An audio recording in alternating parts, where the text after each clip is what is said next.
Okay.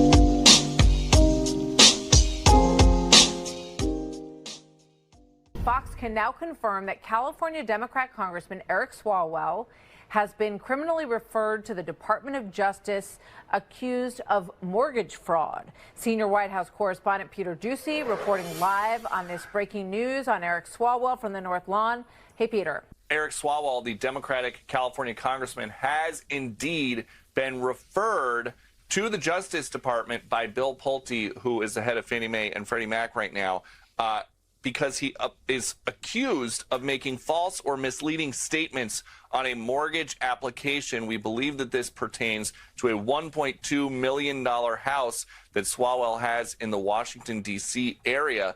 Swalwell has already responded. Part of his very long statement says, as the most vocal critic of Donald Trump over the last decade and as the only person who still has a surviving lawsuit against him, the only thing I am surprised about is that it took him this long to come after me.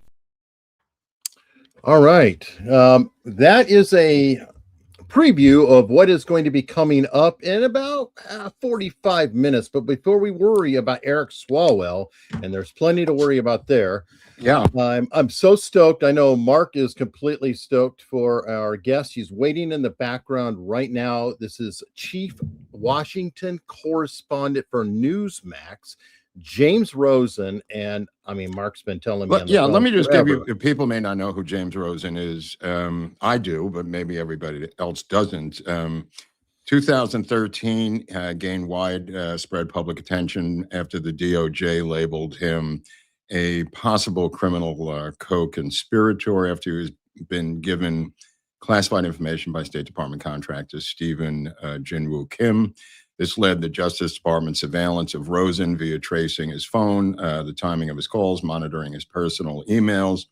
In response, fellow journalists and news outlets criticized the DOJ conduct and defended Rosen. I think, if I remember correctly, that the actual warrants were signed by the Attorney General, Eric Holder, at that time.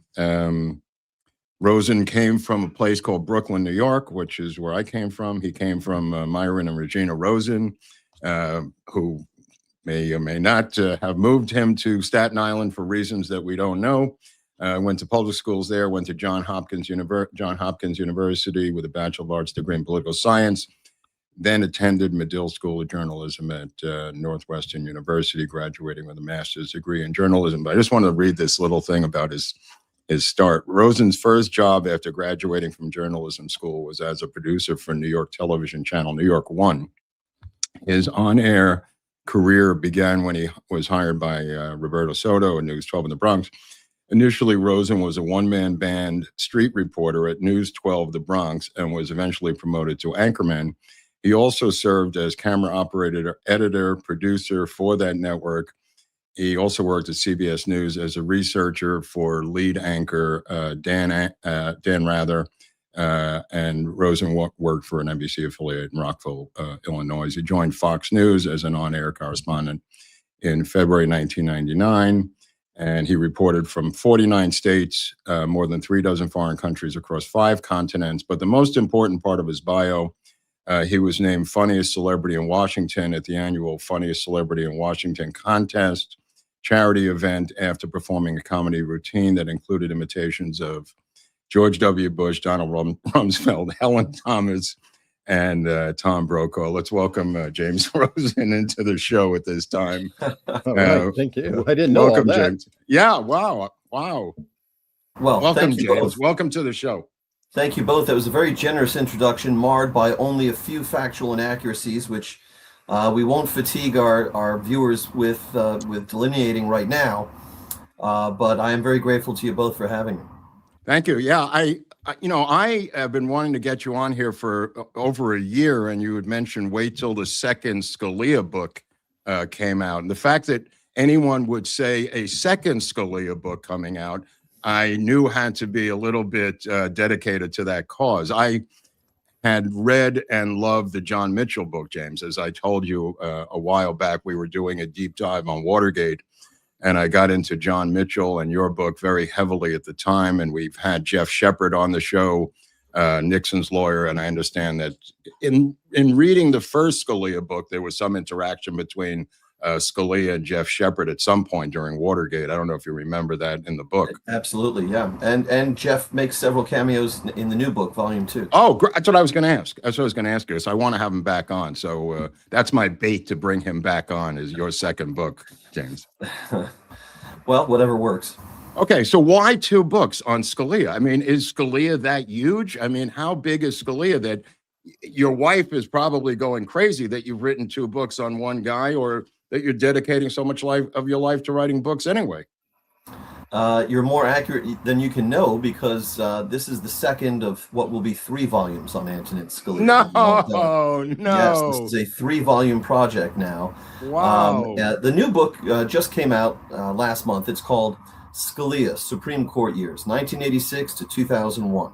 And it covers the first half of Antonin Scalia's hugely influential, momentous, nearly 30 terms on the Supreme Court. It takes you from his first day on the job as a new justice, walking into the Supreme Court in 1986, up through the national trauma of Bush v. Gore in 2000, and the aftermath of that case the following year. And as we mentioned, it's the second installment in a 3-volume project. So the first book was called Scalia, Rise to Greatness, 1936 to 1986. And that covered the first 50 years of his life and ended with him sitting down in his chair on the Supreme Court. That book came out about 3 years ago. Yeah. And so there's still volume 3 to come, which will take us through the second half of Justice Scalia's tenure on the Supreme Court and his death and his legacy. But the most important point I want to get across to our listeners and our viewers right now is these books are not just for lawyers. These books are for everyone. I'm not a lawyer, and I wrote them. And just in preparing this second volume for hardcovers and the editing process, I found myself cracking up every sitting because Scalia himself was such a funny and witty guy. There's one chapter in this new book called The Rabbit, which details my own 2 one-on-one lunches that I had with Justice Scalia. Wow. 30 and 32 years old, way back in 1999 and 2001. And what's it like to have lunch with Antonin Scalia, where, you're pouring wine for each other? He's making me eat vegetables off of his plate. I said, Mr. Justice, I couldn't. He says, come on. So now, like in a sitcom, I'm suddenly awakened, and here's me shoveling Justice Scalia's vegetables off of his plate into my mouth. And the reason it's called The Rabbit is because I ordered veal parmesan, and he just said, no, give him the rabbit. You're going to like the rabbit. Give him the rabbit. And I didn't want rabbit, and I never had rabbit, and I was grossed out by rabbit, and I haven't had rabbit since. But here, what's significant about it is that you have the country's foremost opponent of judicial activism overruling my lunch order, which not even Mrs. Rosen does. So you'll get the law from these books. You'll get how Antonin Scalia, you asked, is he really worth 3 volumes? Absolutely, Mark. Wow. Antonin Scalia is not just one of the most important Supreme Court justices of recent memory. Antonin Scalia is one of the most important Americans of the last 100 years. He changed the way the law is drafted, enacted, argued, and decided in this country. That touches every facet of American life, and in turn, every American alive today. But you'll also get the man, what he was like with Mrs. Scalia, with his kids, with the other justices, where the relationships were sometimes contentious. Tell the audience how many kids he happened to have had. The Scalias had 9 children. They are all devout Catholics today, as of course Nino and Maureen Scalia were and remain. Maureen Scalia is a living saint. She raised those 9 kids largely without any assistance from Justice Scalia, as both of them would tell you, and as both of them did tell me. And one of the 9 children, of course, is Father Paul Scalia, who is the vicar of clergy at the Arlington, Virginia Archdiocese. So he's the only one that didn't start a family, but the other 8 did, and they all have kids, multiple kids, ranging from a minimum of 4 to a maximum of 7. So he had a Supreme Court at home. Wow. Yes, he had the boys exercised a 5-4 majority. Wow. Over the girls. Also a baseball team, if you want to go that His aunt used to say he always wanted a baseball team. But this book will acquaint you profoundly with Scalia the Catholic. The first book traced the formation of Antonin Scalia's faith. He was a product of Jesuit schools, and he was a valedictorian at 2 Jesuit institutions in a row, including Georgetown University. This book traces his struggles to keep separate the tenets of his Catholic faith and his opinions as a justice, because his philosophy that he brought to judging, which I hope we'll have an opportunity to discuss in some depth, it's why he's one of the most important Americans of the last 100 years, but he did not want latter-day judges and justices grafting their own latter-day policy preferences onto the meaning of enduring texts such as the Constitution or any law that's been enacted since. Likewise, he did not want to graft his own Catholic tenets onto his jurisprudence. And the way he would put it is he would say there's no such thing as a Catholic hamburger. He'd say the closest we could come would be a hamburger that is made perfectly. Oh, that's funny. That's funny. You talked about relationships. You just brought that briefly. He very famously had a relationship with Ruth Bader Ginsburg, if I recall. Were they, in fact, best friends? It was kind of represented as such that they were really, really very close. They were very close friends, and their families would celebrate New Year's together every year. And Marty Ginsburg and Maureen Scalia would do the cooking.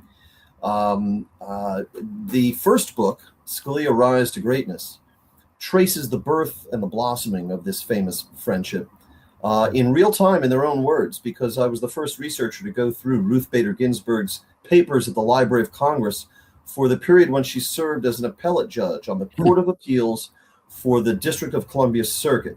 That's one rung below the Supreme Court, and it's often described as the second most powerful court in America for 2 reasons. One, because its docket so heavily shapes the work of the Supreme Court, and also because so many of the justices on the Supreme Court are plucked from the ranks of the D.C. Circuit. So Ruth Bader Ginsburg preceded Scalia there. She had been appointed by President Carter.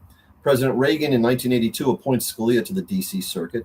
And what a murderer's row of judicial talent is on that bench at that time. Ruth Bader Ginsburg, Antonin Scalia, Robert Bork, Kenneth Starr, Lawrence Silberman, James L. Buckley, truly a 27 Yankees of judicial talent. And in the memos and the doodles and the handwritten notes and the draft opinions that were flying back and forth from between the chambers of Judge Ginsburg and Judge Scalia in those years from 1982 to 1986, at which point Scalia is elevated to the Supreme Court and she follows him maybe 7 years later. That's where you can really see this friendship take hold as they're kibitzing each other, quelling over each other, needling each other, at times conspiring against one another, with Ruth Bader Ginsburg writing to Bob Bork, here's what we have to do to address Nino's challenge. So you could see that friendship take off. In this new book, Scalia's Supreme Court years, 1986 to 2001, that friendship continues, of course, but we also see the justice's other relationships with his robed colleagues. Perhaps the friend or the justice with whom he had the deepest bond was not necessarily RBG, but Clarence Thomas. And this book recounts the extraordinary ordeal that Clarence Thomas endured in order to make it to the court, and the hand outstretched that he found waiting for him when he got there was a man he had never met before, Antonin Scalia. And I interviewed Justice Thomas for this project in chambers for about 2.5 hours. Wow. And he told me how early on they became brothers for life, sneaking off to go smoke cigarettes in the lawyer's lounge together, breaking loose from their marshal's detail to go attend a Catholic mass, an afternoon mass near the court together, and how Scalia took risks to side with Thomas on certain cases, and Thomas never forgot that. But we also see Scalia's relationship, for example, with Sandra Day O'Connor, which I have a photograph in this new book, Scalia's Supreme Court Years, that's never been published before. It was taken on Halloween night, 1986, in one of those dark wood-paneled rooms at the Supreme Court. And it shows Antonin Scalia, Justice Scalia, standing next to Justice O'Connor. They're both dressed professionally. He's got a suit and tie on. She has a jacket and a blouse and a skirt on. But he is wearing a red bulbous clown nose, and she is wearing one of those monstrous Groucho eyebrow, nose, and mustache glasses. And they're both got great big smiles on their faces. And as I wrote in the caption to that photograph, their relationship only went downhill from there. A casualty of the sharp differences that they had between them in how a judge properly goes about his or her business. That is to say, differences over their clashing methods of constitutional and statutory interpretation, but also a casualty of Scalia's willingness to call out Sandra Day O'Connor when he thought that the writing and the thinking in her opinions was muddled, and he didn't shy from it. And in one case in 1989, he said that her writings on the particular subject at hand, which was abortion, quote, cannot be taken seriously. And my book has a number of previously unpublished anecdotes that show just how great was the rupture between them after that. Can you just bring us into the rupture between him and Bork? Because I thought that they were famous friends also, and something I don't remember what broke them up, James. Yes, this is another subject that's treated in some depth in the first volume, Scalia: Rise to Greatness. Yeah. Bob Bork, starting in the early 1970s, really was the first intellectual on the right to challenge the perceived excesses of the Warren Court, and basically to accuse the Warren Court of establishing constitutional rights here, there, and everywhere that really weren't rooted in the Constitution or in historical consensus or practice in this country. And he wrote an article in 1971 for the Indiana Law Review, and it became an instant classic, and it made Bob Bork a kind of a god of sorts in this burgeoning, nascent conservative legal counter-revolution to the Warren Court. And for the entire time they knew each other up until 1986, Bork was sort of the senior partner.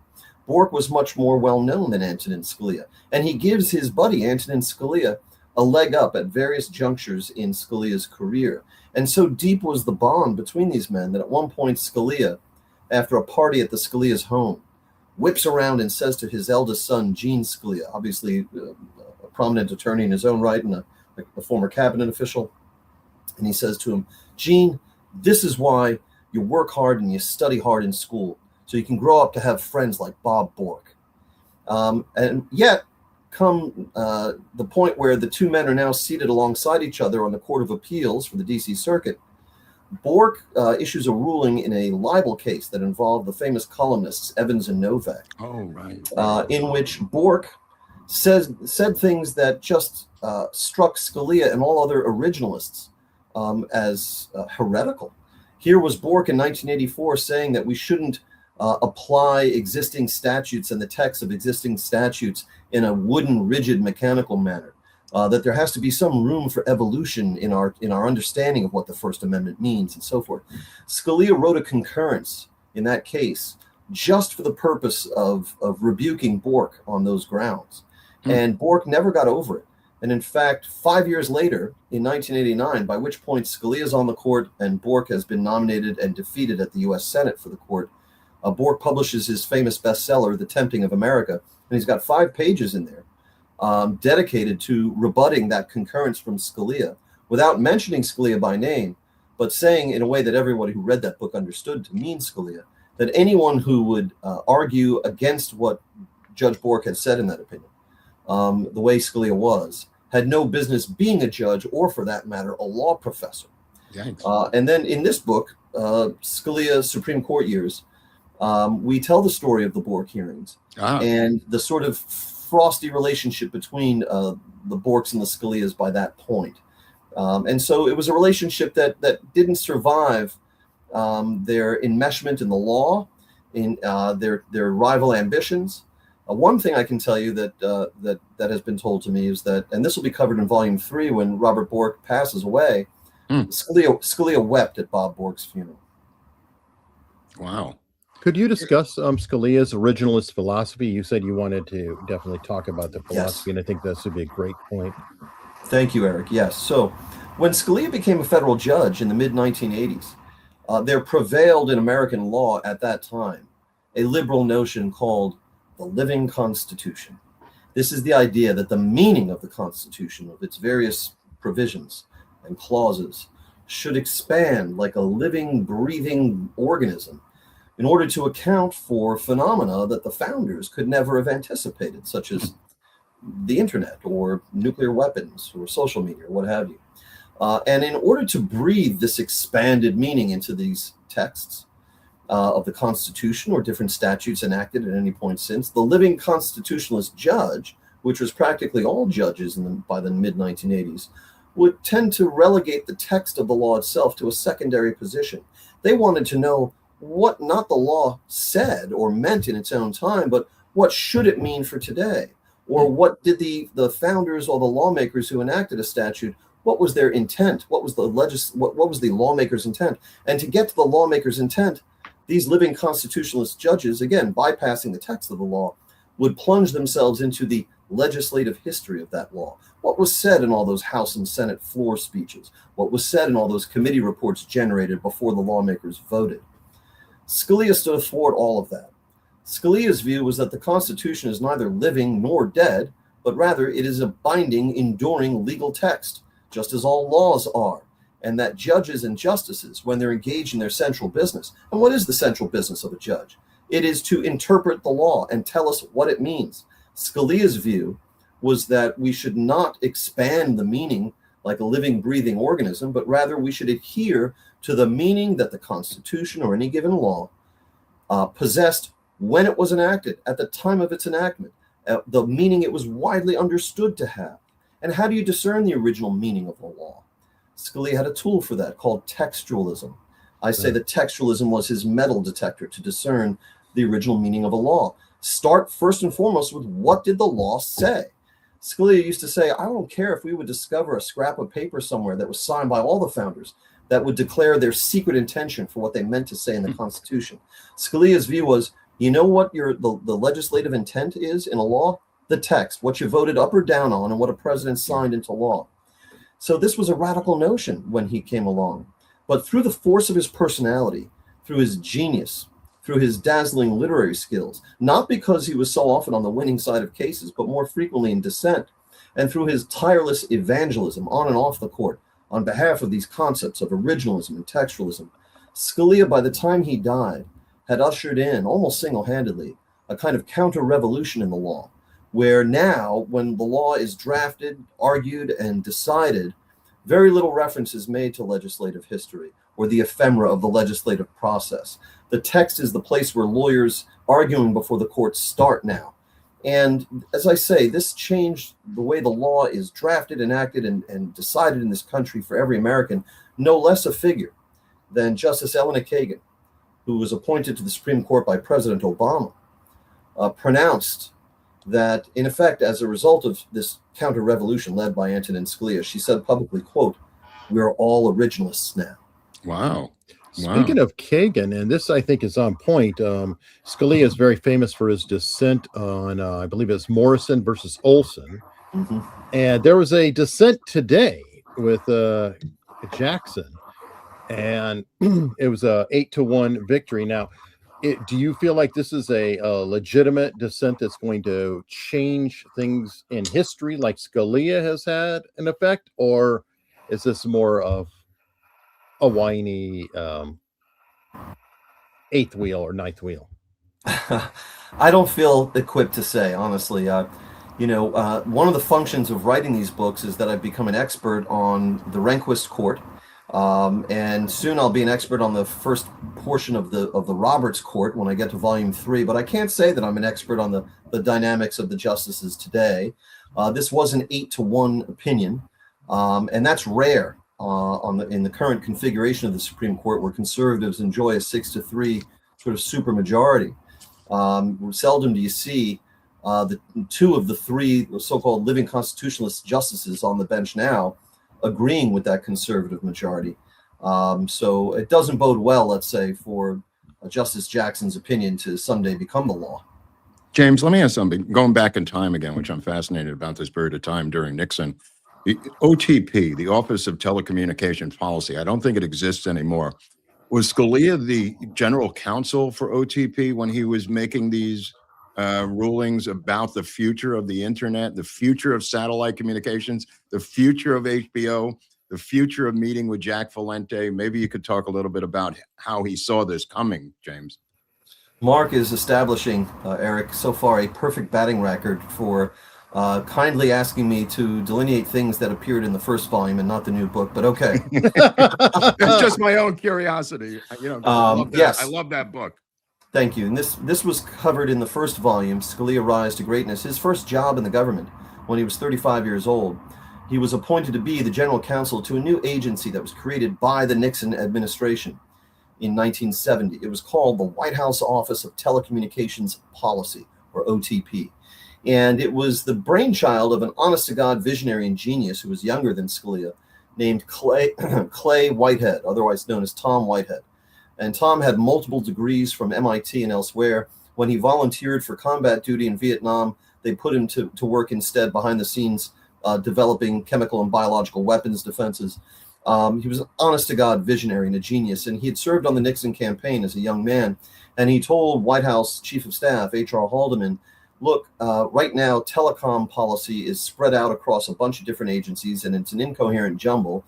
And telecommunications is the future of human civilization and the United States economy. And you really ought to centralize the policymaking surrounding telecommunications in the executive office of the president. Haldeman and Nixon agreed, and they said, we'd like you to run it, Tom, which Whitehead really didn't want to do, but he did. And his first decision, when he needed a good lawyer, he hired Antonin Scalia. And I was the first researcher to go through the papers of OTP and see the correspondence between Whitehead and Scalia. And it's really fascinating. This whole team of people, and by the way, their press officer was Brian Lamb, who later started C-SPAN. Right. And this is someone who was therefore one of Scalia's dearest friends for 45 years or so. These guys were exchanging memos and routing slips in the early 70s featuring terms that would not escape the lips of ordinary Americans for the next 25 years, such as mobile networks and shared communications platforms. They were throwing these terms around. Scalia in 1971 wrote a paper, I was the first to publish its contents, called The Computer Society, in which he didn't use the term internet, but he absolutely predicted the internet.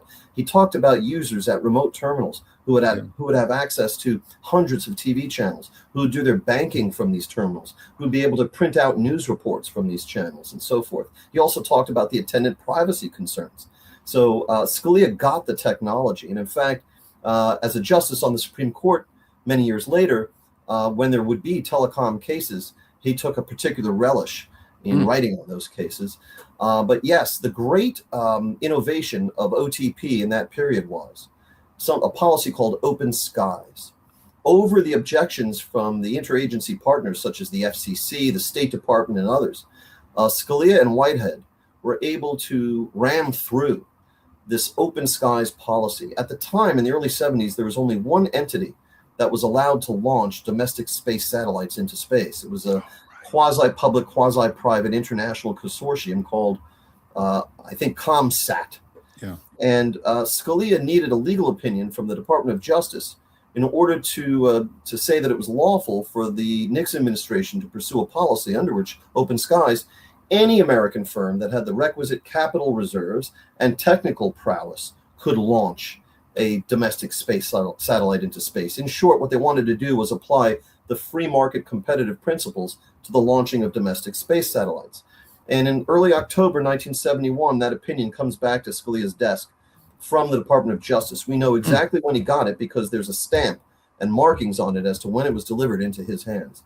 And the person who wrote the binding legal memo gave Scalia the answer he needed, that yes, this was lawful, and in fact flipped the question neatly on its head and said, we see no evidence that ComSat was ever intended to enjoy a monopoly on the launching of domestic space satellites into space. The individual who wrote this opinion for Scalia first kvetched a little bit about not receiving enough time to work on it, only 2 weeks, which would be laughable from today's sense of how time moves. And it also quoted from legislative history, which probably didn't strike Scalia quite well. But nonetheless, it was the opinion Scalia needed. This opinion was written by the Assistant Attorney General for the Office of Legal Counsel at the Department of Justice at the time. And it reached Scalia's hands 6 days before this person was nominated to the Supreme Court. This person was William Rehnquist. And so this document had never appeared before. It's the earliest known correspondence between them. And as I said, it was the first time and the only time that Antonin Scalia tasked William Rehnquist with authoring an opinion. And it changed the policy. And that policy of Open Skies turbocharged the digital revolution that we have seen ever since.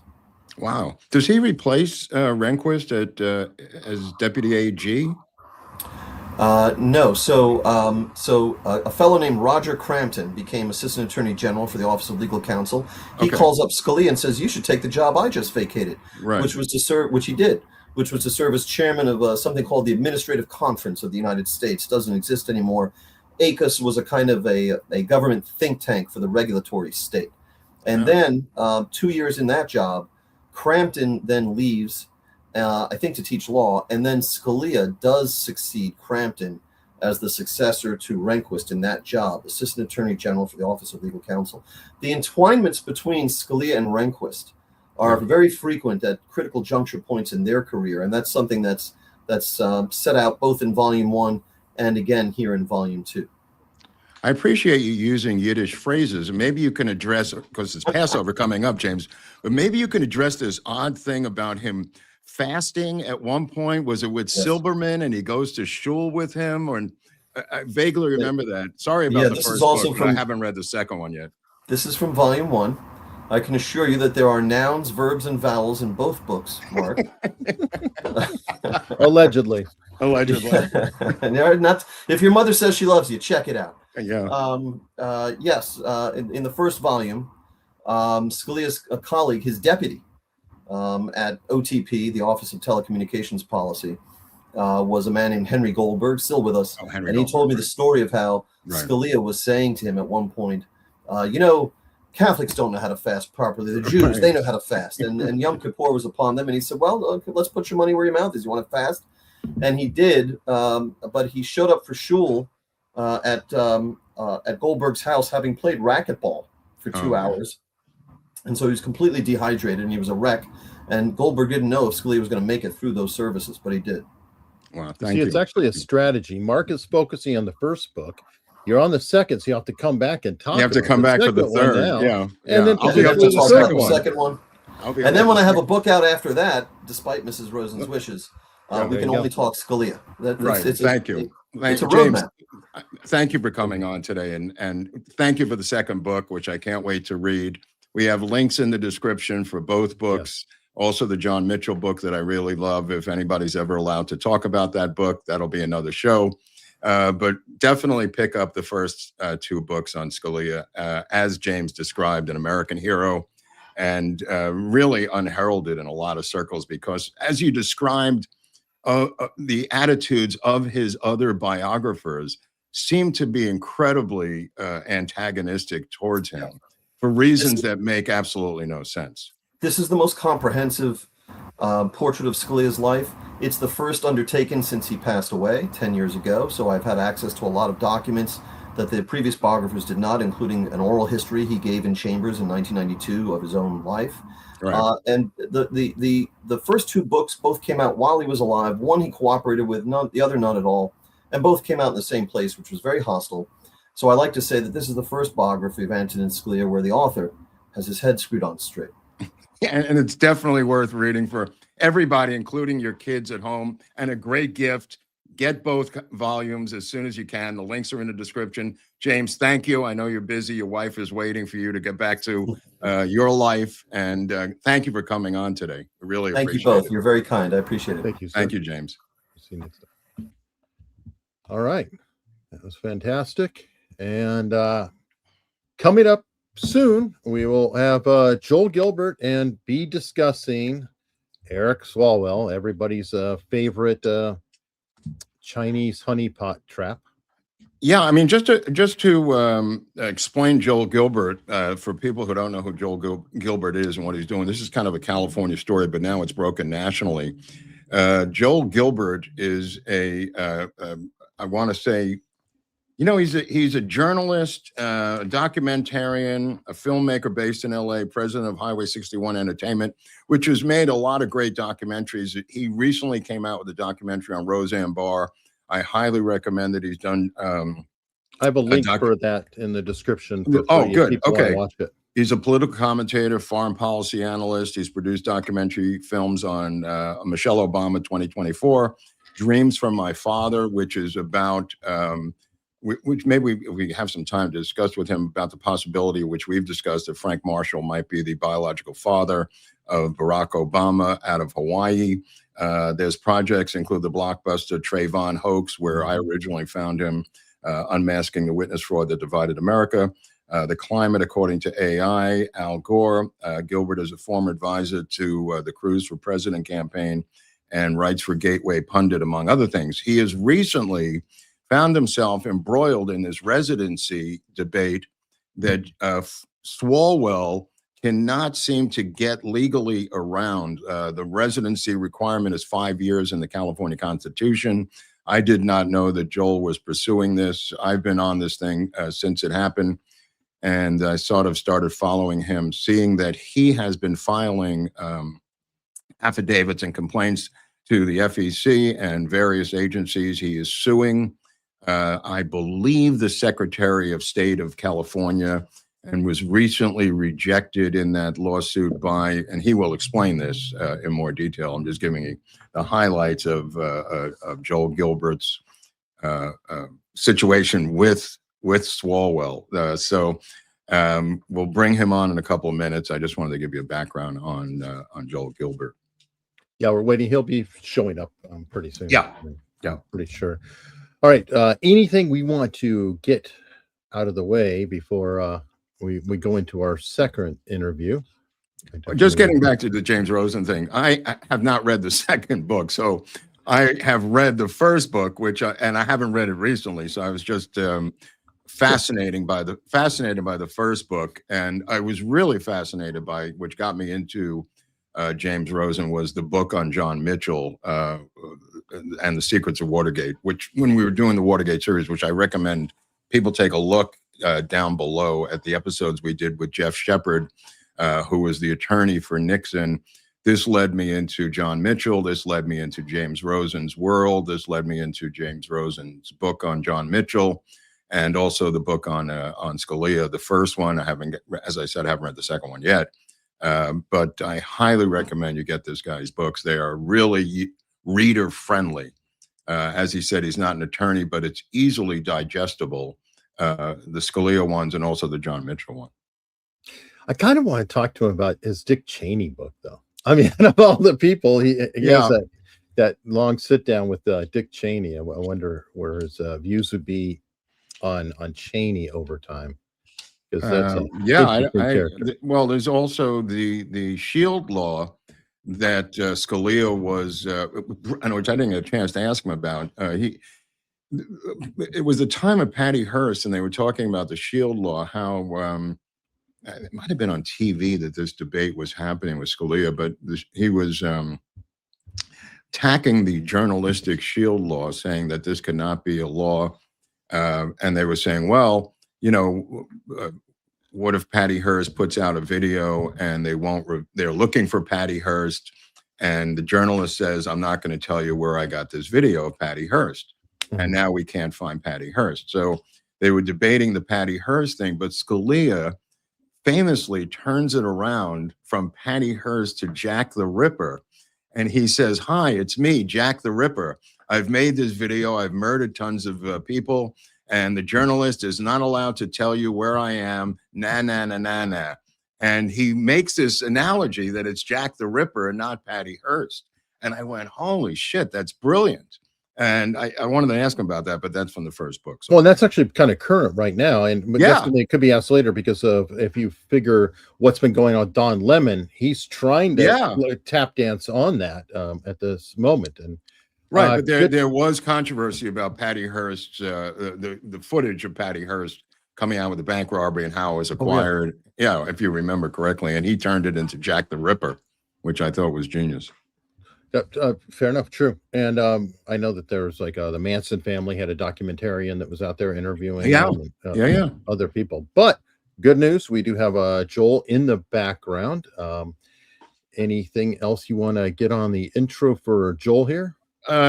Just that he's a Dylanologist, and I always love Dylanologists, and I profess to be one myself. So what's not to love? He's got a Bob Dylan cover band that everyone knows, Highway 61.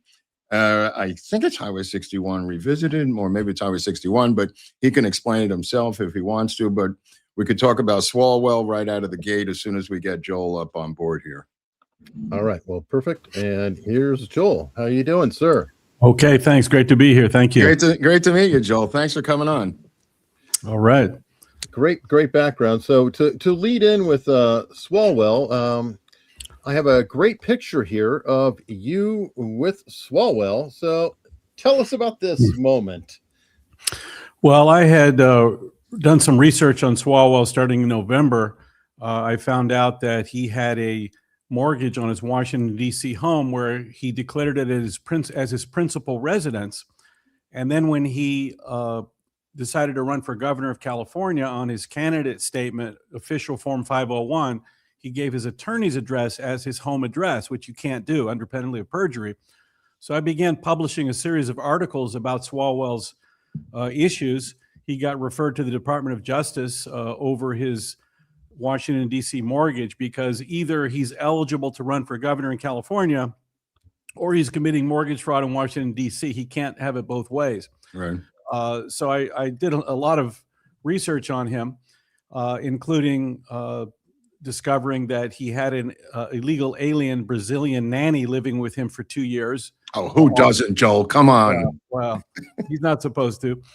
And he also used his child care, year-round child care payments he charged to his campaign. Essentially, his donors were paying his regular full-time child care expenses, which is also illegal. So I had published a number of articles, and I noticed that Swalwell had a town hall at Santa Monica High School here in the LA area where I live on a Friday afternoon at 4 o'clock, and it's about impossible to get to Santa Monica at 5 o'clock on a Friday. So I went, and there were very few people there at this town hall. Normally a town hall is supposed to be, 2 or 3 hours of Q&A. And I think I should have gone a little more incognito. I kind of went as myself. But because there were so few people, he came out and shook everybody's hand before he started.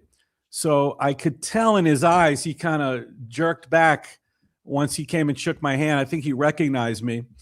And instead of having a 2 or 3 hour Q&A, he cut it off after 30 minutes. And 3 of his goons, these security guys, came up to me and said, "What's your plan?" Whoa. And I said, "Well, my plan is to ask a question." They said, "No more questions." And they escorted me out. So I got kicked out.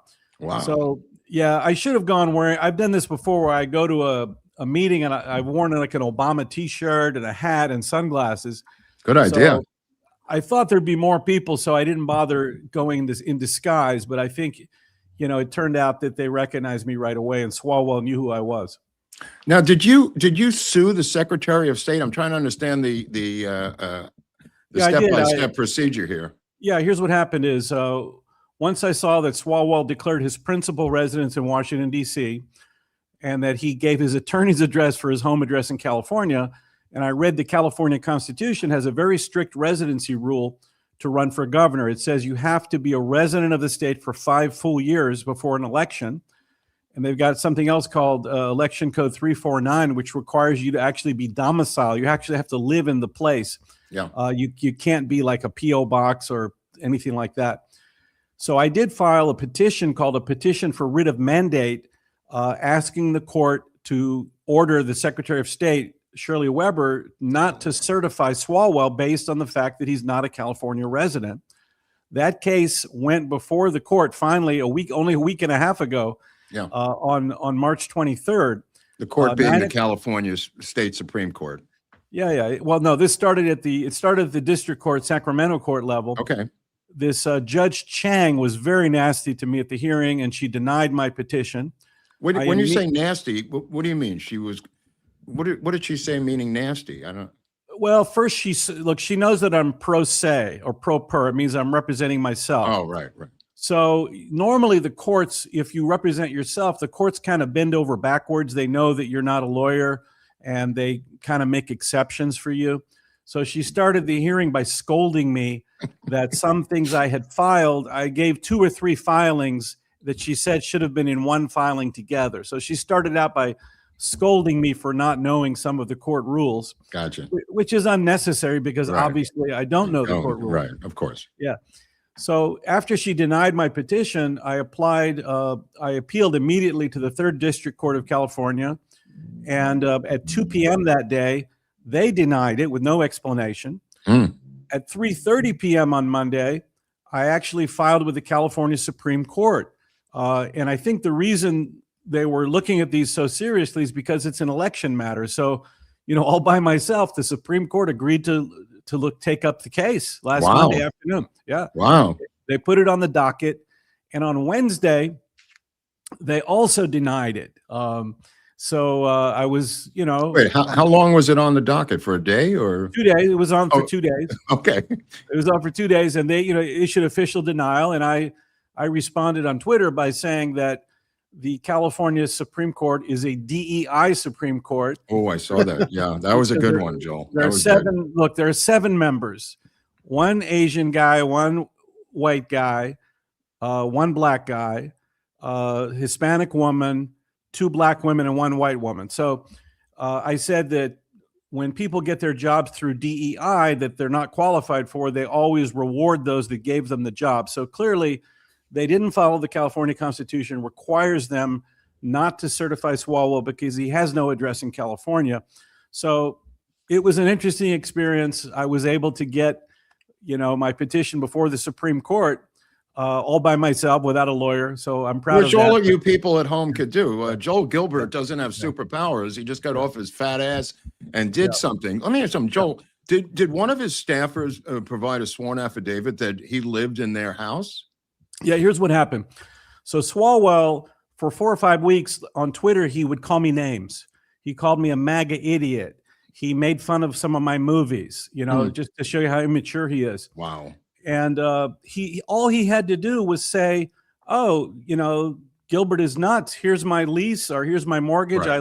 I live at this address." He wouldn't say where he lived, and that's what I was going to ask him. I think that's why he cut his town hall short to 30 minutes. He was afraid I was going to ask him his address.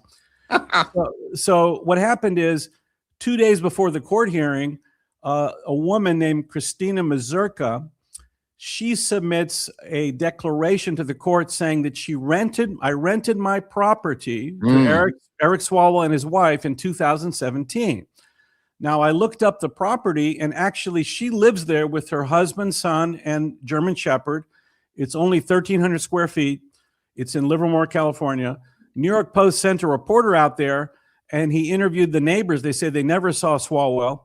Tom Steyer's campaign got into it. They looked up Swalwell's records of his expenses, and they showed that every time he went to his district, he stayed in the Rose Hotel, in a fancy hotel. He never stayed at this address where this woman lives. Yeah. So it was not a legitimate address, total nonsense. And well, she's obviously committed fraud herself now. I mean, she's put herself in legal harm's way, Joel, right? Well, I'll tell you what else I did. I provided to the court her homestead exemption. She takes a tax deduction every year for $7,000 a year. It's called a homestead exemption. She gets a tax deduction, which requires you to live in the house. Yeah. So I told the court, I have government documents that show she lives there.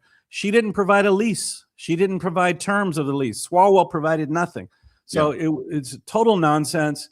And he got over simply because the California courts decided to cover for him when they should not have. They didn't follow the law. You say got over it. Is this the end of the story? Or, I mean, how does it end with him simply not living here for 5 years as per the California Constitution, Joel? Well, I was told that I could have appealed it to the U.S. Supreme Court, but the U.S. Supreme Court, well, the Supreme Court Justice is Elena Kagan that handles this district. So I thought it would be kind of hopeless. Well, she was castigating Jackson this morning, so maybe not so hopeless, Joel.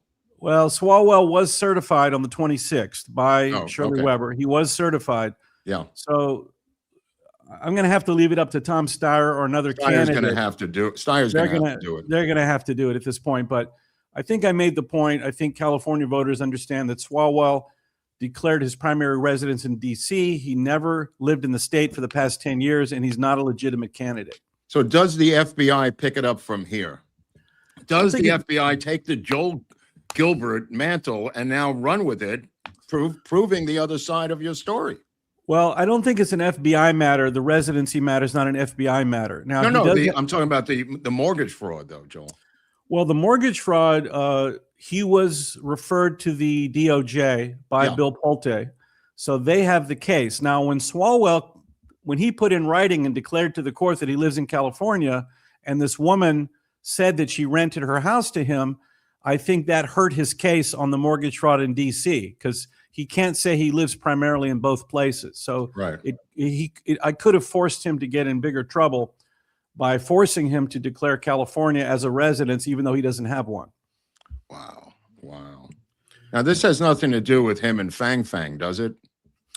No, but he's got two other big problems, because as I investigated this stuff, I found and I presented evidence and I made a complaint to Department of Homeland Security, DHS, and ICE that he employed and harbored an illegal alien Brazilian nanny for 2 years. Also, secondly, that he charged his child care payments year-round to his campaign. And that was an FEC complaint I made, Federal Election Commission. They actually called me and said, we got your complaint. Right on. And we're investigating him. And I said, well, how does it work? They said, well, you probably won't hear from us again until we actually come up with our finding. I said, great. So he is under investigation because of the fact that he illegally charged his child care to his campaign. These are two interesting cases for Swalwell, because on the one hand, he actually wrote the Federal Election Commission an inquiry in 2022. He asked them, he said, can I charge my child care year-round to my campaign? And they said, no, it has to be specifically related to a campaign event. So if you say, I went to Pittsburgh on Friday night and I hired a babysitter. Right. You have to document it. Wow. And so they told him he couldn't do it, and he did it anyway. Same thing with the Brazilian nanny. Him and his wife applied for a green card because they knew in 2022 that her visa would run out. She got denied by the Department of Labor. She has to go back to Brazil. Right. And instead, he takes her off the books and keeps her for 2 more years. So when Swalwell, he looks like he wants to do the right thing, and when they tell him he can't do it, he does it anyway. You know, I posted these for our local supporters. These filings by Joel Gilbert, you will see them on Locals for people who follow us over there.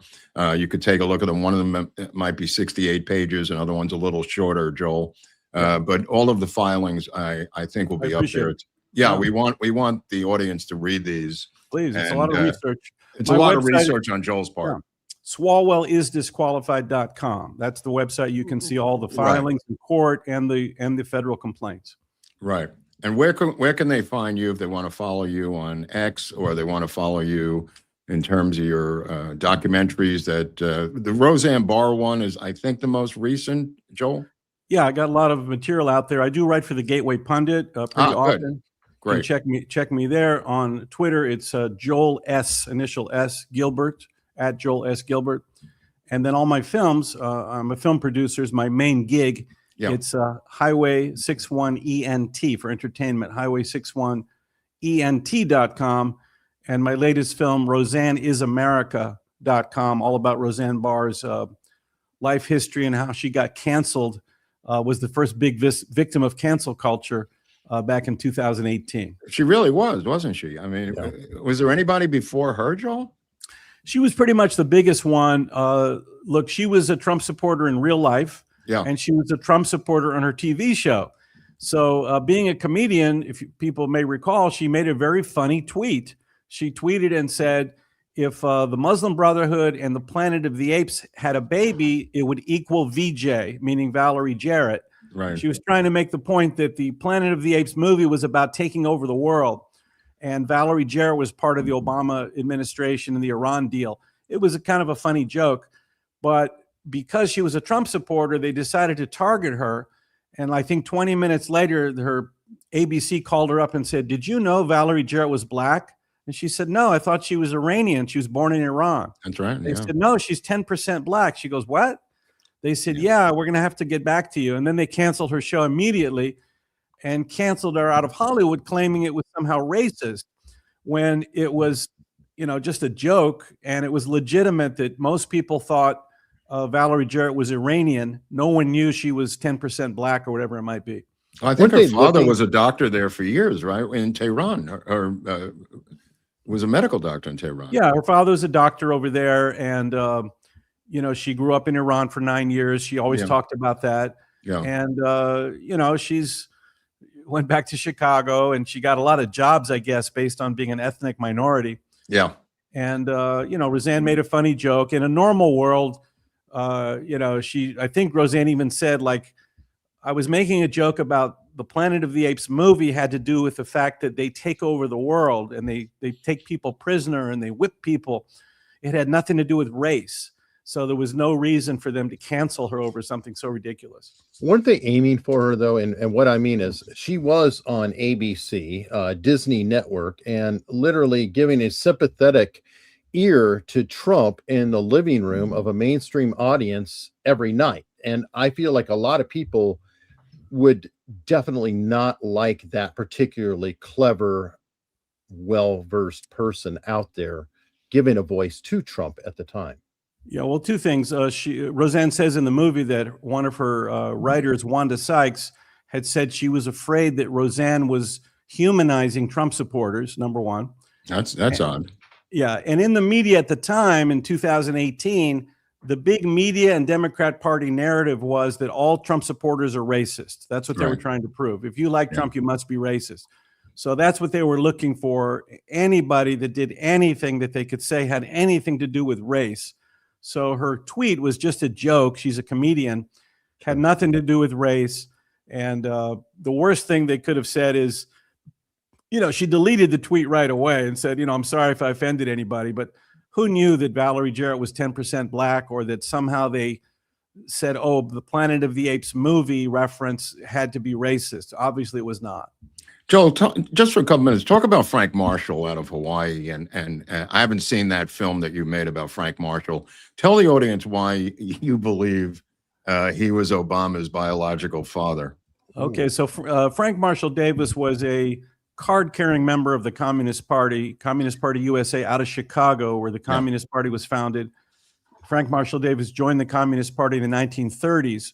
He was ordered to go to Hawaii by Comintern, by Communist International, to try to start a dock worker strike in Hawaii with the idea of kicking the U.S. naval fleet out of Hawaii to help Soviet expansion in Southeast Asia. This is before the statehood of Hawaii in 1948. So Frank Marshall Davis went to Hawaii as a Soviet agent and started a dock worker strike that lasted about 6 months, and it ultimately failed. He then became a writer for the communist newspaper, the Honolulu Record. And what happened, the public story we have from Obama is that he was raised by Frank Marshall Davis. It's in his book, Dreams from My Father. It's mostly about Frank. It's not about the Kenyan student. Right. And he talks about being raised by Frank Marshall Davis, even when he goes to Chicago, and later on, he's always talking about Frank. And what I did is I remember reading that book in 2012 and saying, well, who's this Frank guy that he keeps talking about? So I look it up. It's Frank Marshall Davis. I buy Frank Marshall Davis's book called Live in the Blues. Live in the Blues, yeah. And Frank Marshall Davis is a spitting image of Barack Obama. He looks just like him. Yeah. And Obama looks nothing like the Kenyan student. Right. So I started doing a lot of research. I went out to Hawaii twice. I met with some of Obama's friends growing up. And they all told me the story that, Frank was the real father. Oh, my God. And that Obama found out about it when he was in high school. And more important than the biology is the ideology. The ideology. Frank became his ideological mentor, clearly radicalized him into this kind of socialist worldview. So in 2012, I put together the movie called Dreams from My Real Father, seen by millions of people, about Obama's life growing up with and being influenced by Frank Marshall Davis, and the evidence that that's the real biological father. He looks just like him, and that he looks absolutely nothing like the Kenyans whatsoever. He was also a pornographer of sorts, wasn't he, Frank Marshall Davis, Joel? Well, a couple things. He was an avid photographer, and he took a lot of nude photos. Yeah. He would do nude photo shoots, and he actually did a nude photo shoot of Obama's mother. I think that's how they met, and that's how she ended up having an affair with Frank Marshall Davis when she was only 18. Wow. Yeah, we have an episode of his lineage on our channel going back to his grandmother running the CIA Honolulu bank over there, and his connection to the intelligence world, going back to his grandparents. So that doesn't surprise me. The mother obviously was learning Russian up at the language school up there by Big Sur, and there's a lot of fascinating stuff that I even found out later. For example, Obama's mother worked for U.S. Aid. Yeah, that's right. Obama, a lot of people, Obama tried to obscure this, but Obama in his book officially says, I went to Occidental College for 2 years, then I transferred to Columbia for 2 years. That's actually false. He took a junior year study program abroad in Pakistan. He was in Pakistan for 6 months. Then he went to Columbia and wrote about the Pakistan experience. And he only really attended classes at Columbia in his senior year.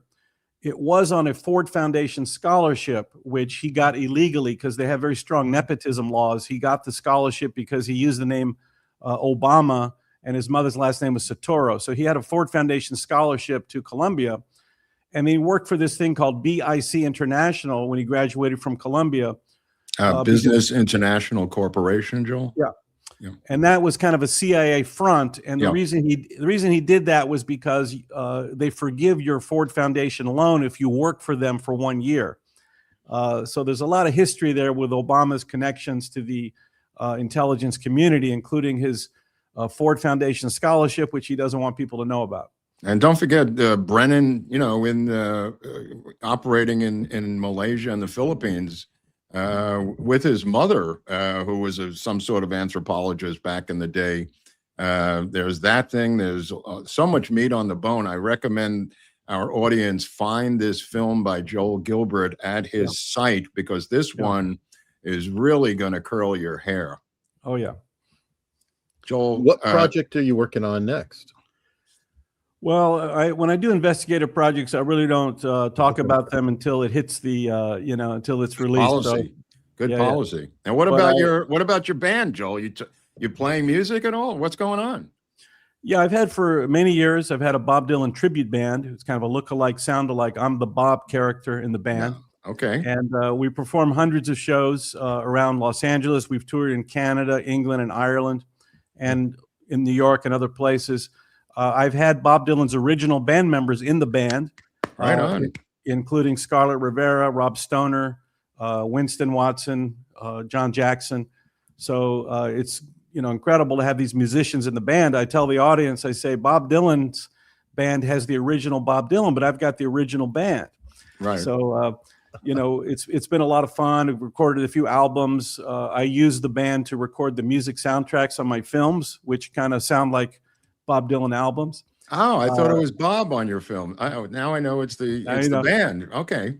It's the band. And I actually produced 4 documentary feature films about different stages of Dylan's career as well. The Christian one is really fascinating, Joel, that Christian period. Yeah. Bob Dylan's Jesus years I produced. I interviewed his pastor and interviewed some of his band members, and really fascinating insight. This is at the Vineyard, Joel? Yeah, the Vineyard Fellowship Christian Church in the late 70s. They had the Jesus People. The whole evangelical Christian movement was very strong in the late 70s here in Los Angeles, and Dylan got involved in it through one of his background singers.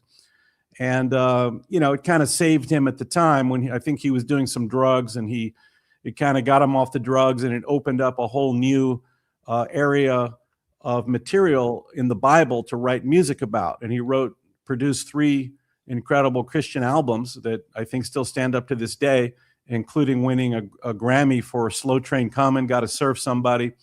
So it was as significant as when he went from acoustic, music and turned electric in '66, going from a rock and roller to a evangelical Christian was a pretty significant change. Well, he was preaching from the stage at times, right, Joel? Well, during the Christian music era, when he was on tour, he would go into these big, he'd go into these long-winded speeches about being saved and what he went through. So it's a great movie. It's called Bob Dylan's Jesus Years. It's on Highly Amazon. recommend the Bob Dylan Jesus Years, ladies and gentlemen. Joel Gilbert, we got to have you back, Joel, please. We have so much overlapping interests here. I didn't know a lot of this stuff before I started digging into your material on Swalwell, but we got to have you back, and please come back and see us. Okay, anytime. Happy to talk about anything you'd like. Thanks, Joel. Thank you. sir. Okay, thank you. Wow, that's great. Absolutely. Absolutely. All right. Well, at this little segue, it's the perfect opportunity because obviously it's been busy setting up 2 interviews in one day, trying. I'm exhausted. There's plenty going on. And what do you do when you're exhausted, Mark? I don't know. What You is get it? cocaine, you get No, amphetamines, we can't or do that. We don't like drugs, but we do have a legalized drug, and that's our own coffee. That's the America's Untold Stories Supreme Breakfast Blend. Or if you're feeling, a little risky, you can always get the Magic Bullet Blend.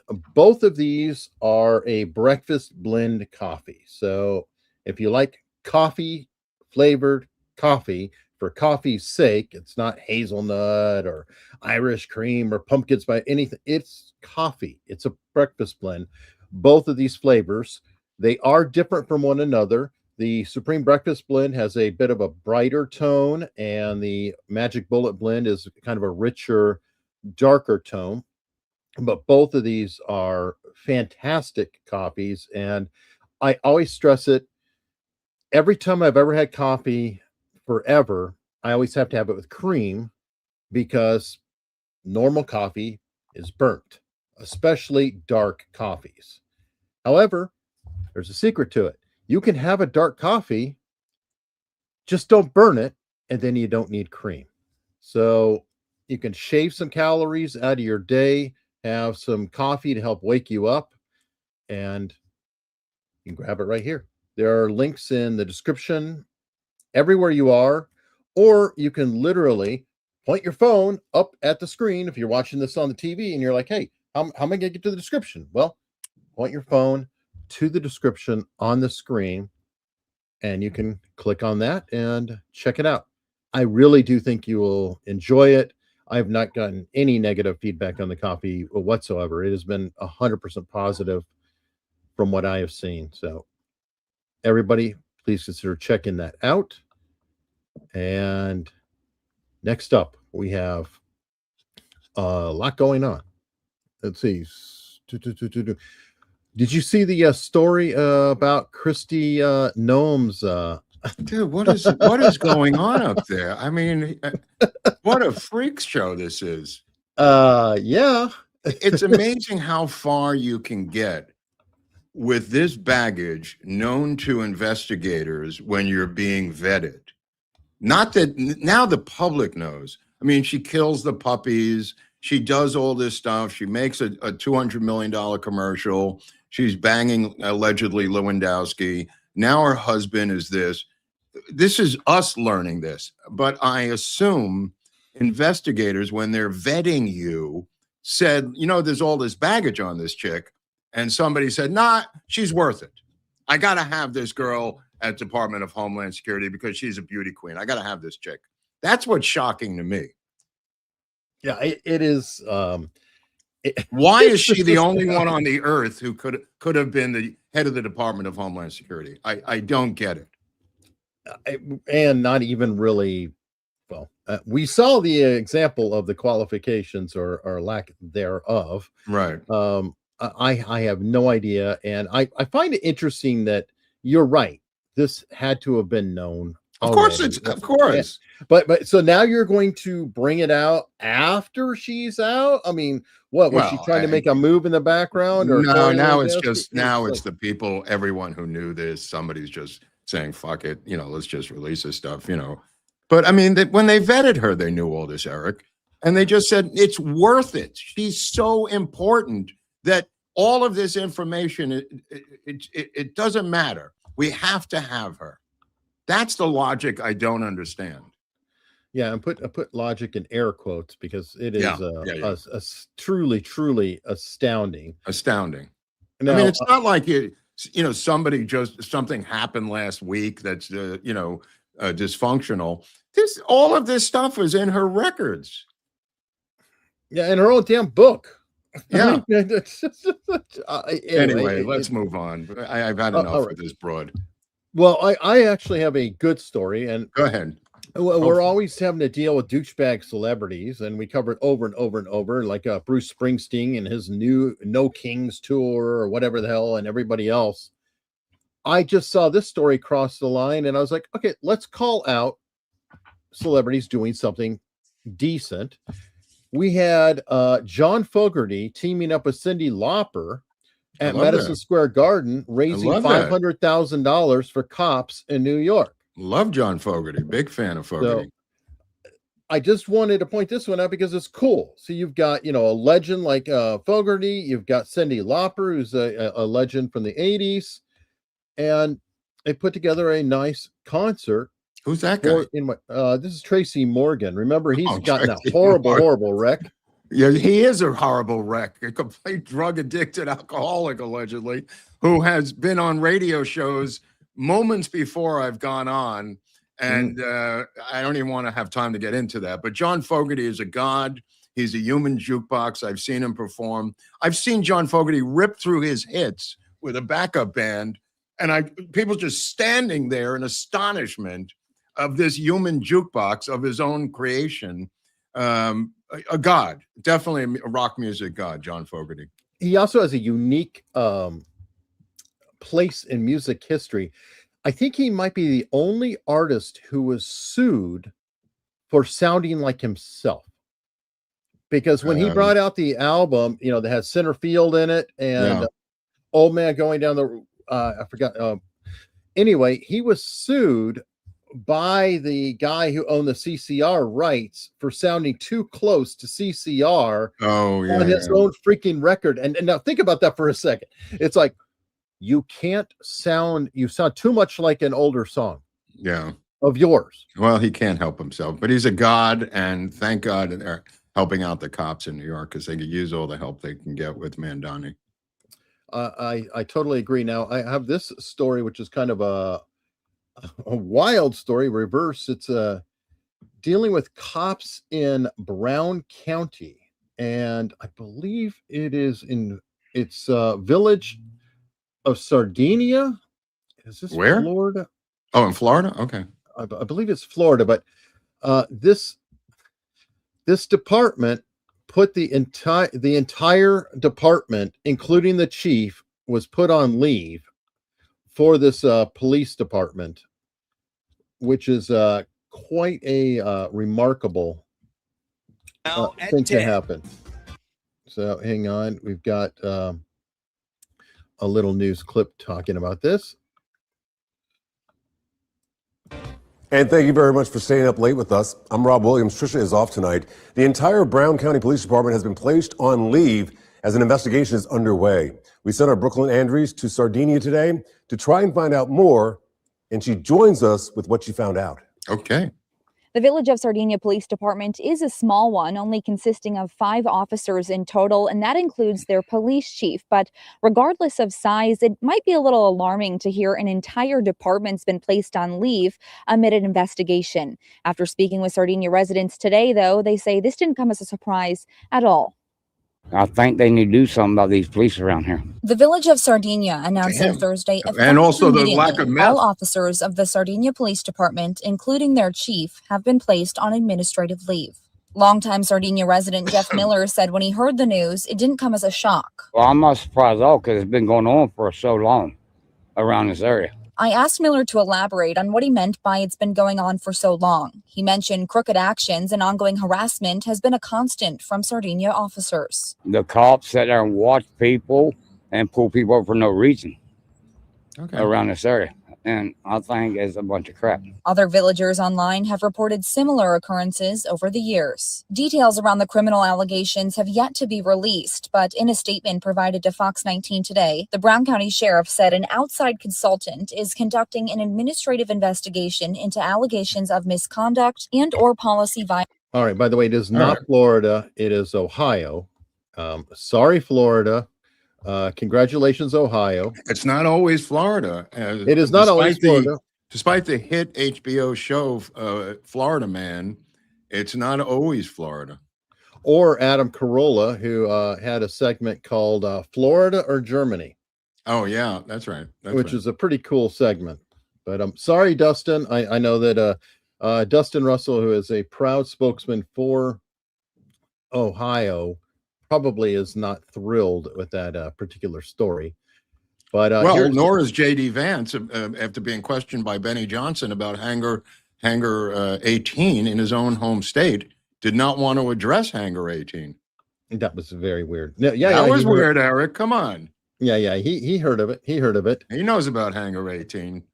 But here's one with another problem. We'll bring it back to California. Gavin Newsom has somebody on the trail who maybe needs to be taken off of the trail. And Scott Jennings shared this. Gavin Newsom's wife. I have a feeling we're going to be saying this a lot, by the way. Gavin Newsom's wife is back in the news. Some recently surfaced audio from our friends on the internet. She said they recently took a trip to red states in the South so they could teach their kids about racism and sexism and bullying, because you know that doesn't happen in blue states. It only happens in red states in the South. Let's listen to Gavin's wife.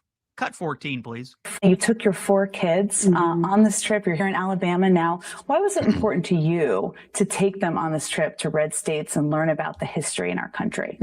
That's a great question. Well, I don't think, or I know for a fact that we don't get all of this history in our schools. And it's part of, enlivening them, building their curiosity, expanding their hearts, their empathy, so that they themselves can be the change they wish to see in the world, and recognize that, we have work to do and that we have healing to do. And so that they can be, use their voices to stand up and speak out when they see pain and suffering and they can do something, and racism and misogyny around them. And you want them to see it so that they know. I do. I'm going to throw up. All right, I get it. I'm going to throw up. Let me just say this. I have a friend who close friend, who I said, what are you doing for the holiday? This was about 3-4 years ago, close Dodger friend. And he has these 2 daughters, and he said that they were taking them on a civil rights tour for spring break. And I said, I laughed. I didn't know what he was talking about. And they were taking them to Selma, Alabama, on a civil rights tour of locations that are historic regarding civil rights. So this is she didn't mention it, but it is a thing that lefties in California, instead of sending your kids to Europe after college, which they do, they bring their kids at an earlier age of 5th grade, 6th grade, 7th grade to historic sites, the bridge, and all the different sites of civil rights, which is what I think she was referring to. Which, of course, is giving a tour through it like it's a zoo. And look at these people here. No, it's not about it. It really is. These places are marked as historic sites. You've been down there. We had that meetup in Alabama. You saw all these different sites that are marked historically. That's kind of the tour. There's kind of a route to it. Okay. All right. So I will call you the defender of. I'm not defending it. No, I'm not defending it. I'm just saying that I've heard this before from people who have done this. So I just wanted to put that in there. I'm not defending it. All right. Well, you know what? I because I am somebody who worked in IT at one time. I can sympathize. I don't know if you saw this clip going viral over the past week on X. It's one of those that I saw it go by. I'm like, man, I've been there. And the poor dude, he's got to put up with this shit forever. Well, the good news is this particular clip went viral in a good way. So it looks like the IT worker is finally, getting represented with something that anybody who's worked in IT can tell you. You deal with some assholes for clients. And here was the encounter with this judge. False alarm. No, it wasn't a false alarm. False negative. Don't joke around. I'm serious about this. It was happening again. I understand. I'm just saying I can't see it, sir. We're good. Thank you. Get out of my courtroom. Anyway, what it was is the judge supposedly he's having a problem hooking up to a video service or whatever it is, and the IT guy goes, "Did you do the audio?" And he goes, "Oh, no, okay, yeah, it's right there." And so he goes, "False alarm," and the judge goes, "No," and he was all snippy. So there's a slightly longer clip to that. And it's like, all right. Get out of my courtroom, and then cut off right before he goes. And he goes, give me his supervisor. Oh, and my God. That's sad, bro. Such That's just a sad. condescending little. I'm sorry that had happened to you earlier in your life. Oh, yeah. It must have happened. Dealing with people like you, my friend. People like you who'd given. I have no idea how anything works other than plugging it in. I have no idea. But you wouldn't berate the IT guy. You would probably. Like, I never did. No, I don't. Thank you. I've had a lot of different people, cable guys, and I usually try to help them actually. You know, when they're physically, laying cable and stuff like that, I try to help, just to make it go faster. Sure. Yeah. I mean, and it's not to get in their way, but I. Yeah. Anyway, but I'm happy to see apparently all the other judges in the courthouse are like, this is a great IT guy. He's always super helpful. Oh, I see what you're saying. I got you. And the judge may actually be reprimanded by the court. Unfortunately, he's elected, but it'll be fun for that clip to go around during the election. I hope somebody runs against him and they just can keep playing that clip on a loop. Good idea. Full clip of like, yeah, this is who you want judging your case. This is who you want in the courtroom. This is the kind of person. So it'll be good. This story broke earlier today, or not broke, but it's a continuation of the Tiger Woods story. And I didn't know if you had seen it. Apparently, boy, first he looks rough. I mean, that he has aged a lot in that picture. Okay. I guess he was found with a couple pills of hydrocodone in his pocket. That's his thing. And somewhere it said that he had no alcohol. Yeah, so he's not a drinker. He's a pill guy. All right. Well, yeah.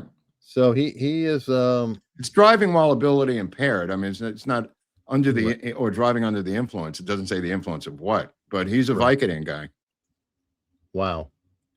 And they pointed out his eyes are a little glazed over. He'll get off. He's going to get off. He's going to be remanded 30 days to rehab. That's going to be it. Well, one thing that I did not remember, and when I saw in the article, I was like, oh, holy shit. Part of the reason Trump is talking about the guy, Tiger Woods is dating Eric Trump's ex. And I completely forgot that. Yeah.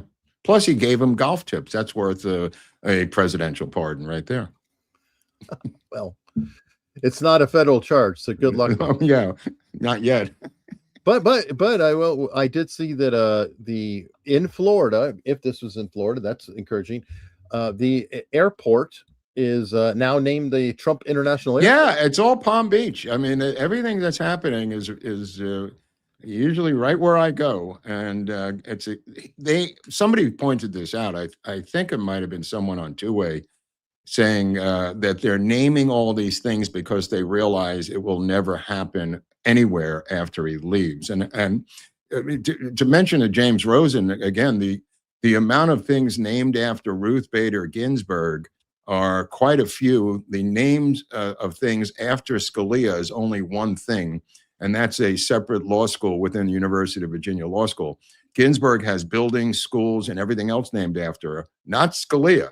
And the same thing with Trump. Either you do it while you're in there, not that Scalia could have done it, but Trump with the currency and with the airport and with various things is being done now because they realize, according to this guy in Two-Way, that it's never going to happen once he leaves office.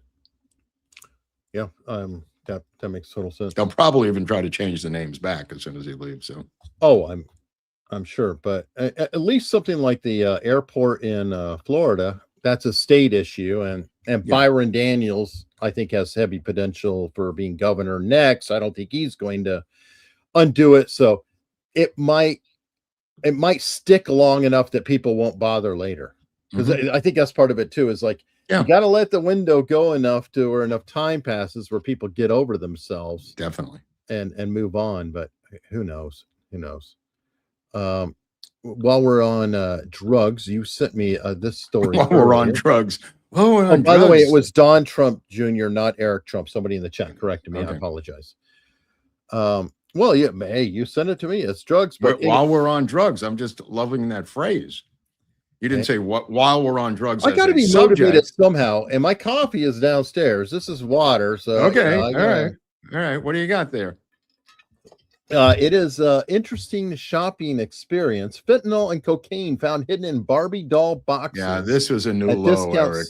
Yeah, I saw this. This is a new low. Hiding it in Barbie's private parts. I mean, come on, Eric. This is really getting to be crazy.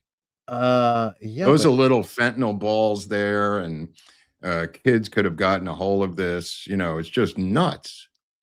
That's very disturbing. Yeah.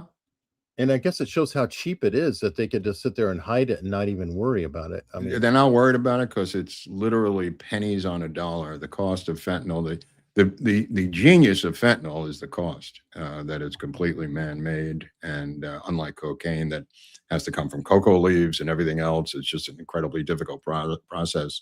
Fentanyl is chemical. But Barbie shouldn't have to suffer this fate. I'm sorry.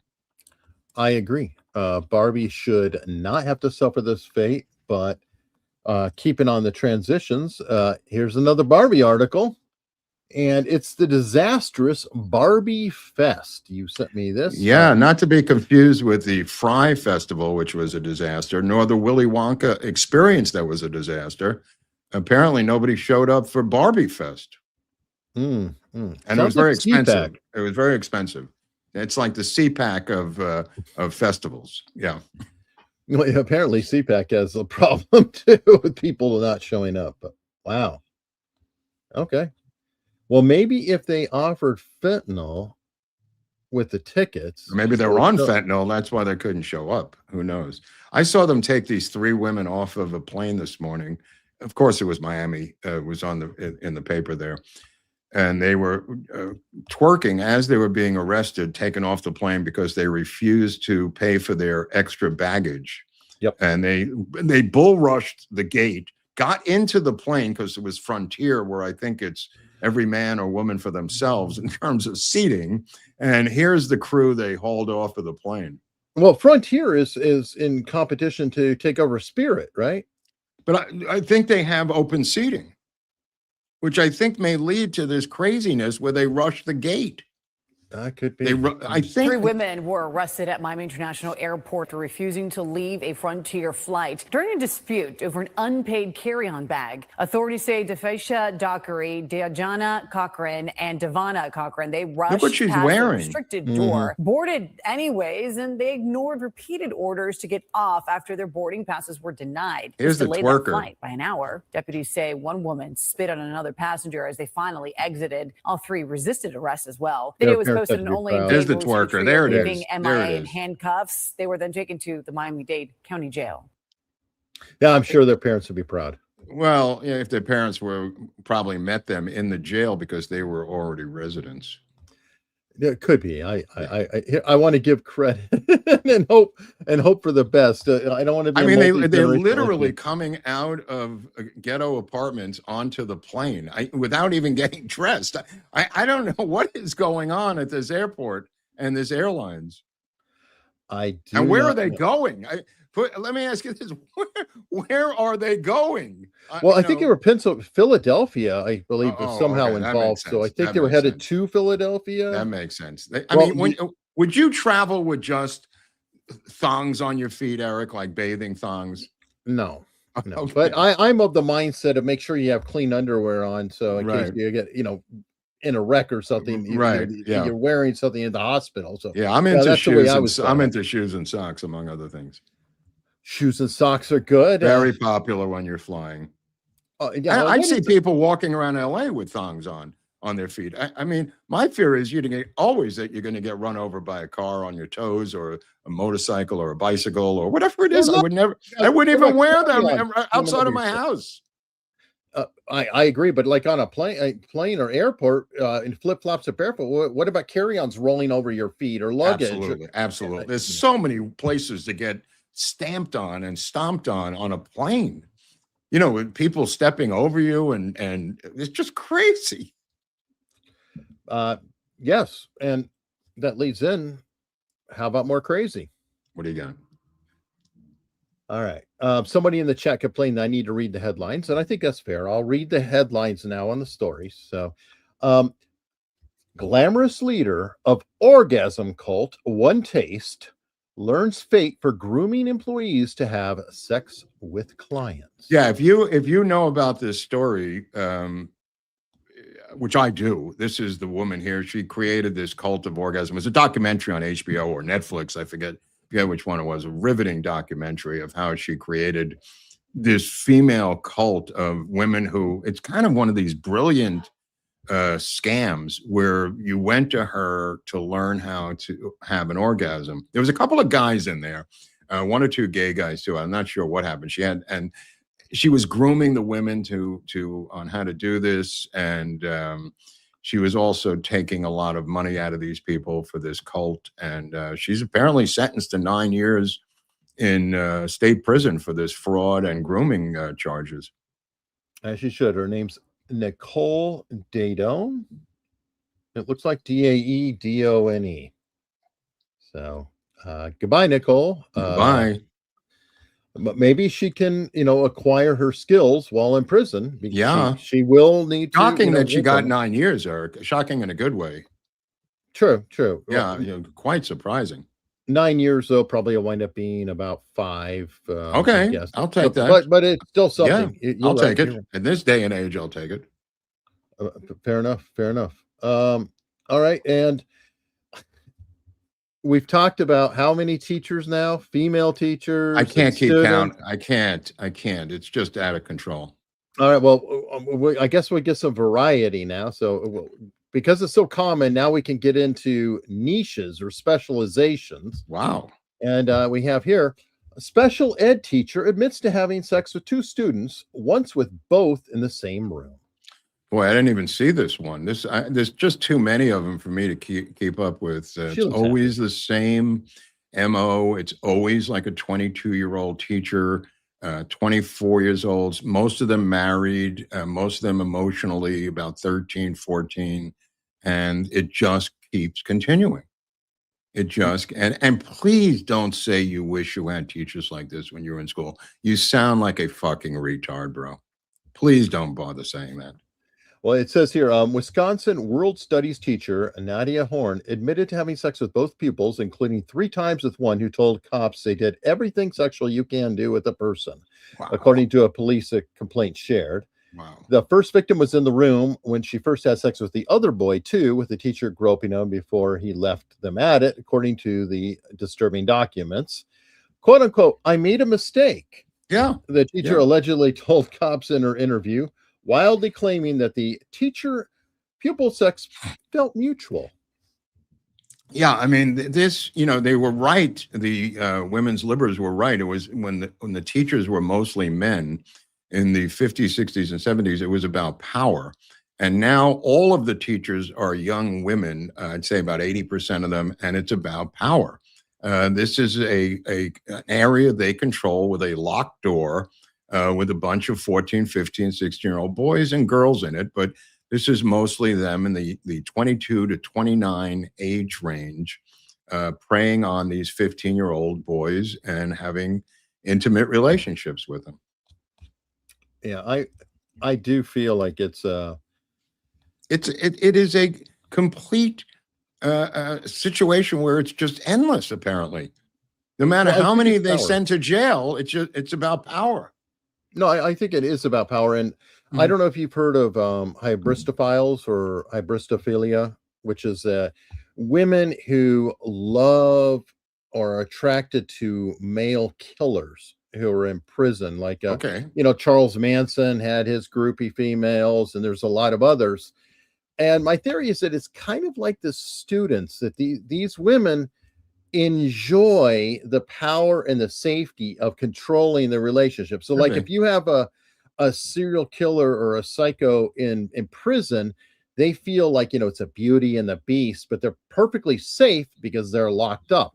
Or if they're students, well, then they have the power over the students. So this kind of feel involves like that's part of it. old-fashioned grooming Oh, yeah. and working them for a long period of time to make sure that they don't reveal the secret relationship. This has a lot of work put into it by the predator. True.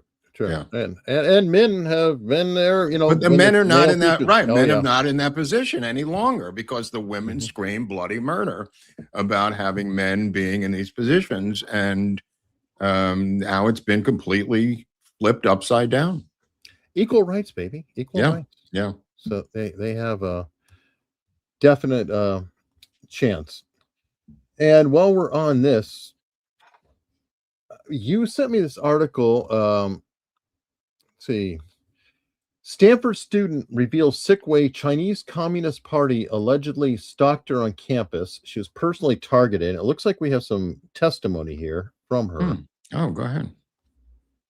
Ranking member and distinguished members of the committee, thank you for the opportunity to testify today. My name is Elsa Johnson. I'm a junior at Stanford University studying East Asian Studies with a focus on China, and I serve as the editor-in-chief of the Stanford Review, the independent paper on campus. I'm here because I was personally targeted by a suspected agent of the Chinese Communist Party while conducting research at Stanford. In the spring of my freshman year at Stanford, I began working as a research assistant at the Hoover Institution, focused on Chinese industry and military tactics. That summer, a man calling himself Charles Chen reached out to me on social media.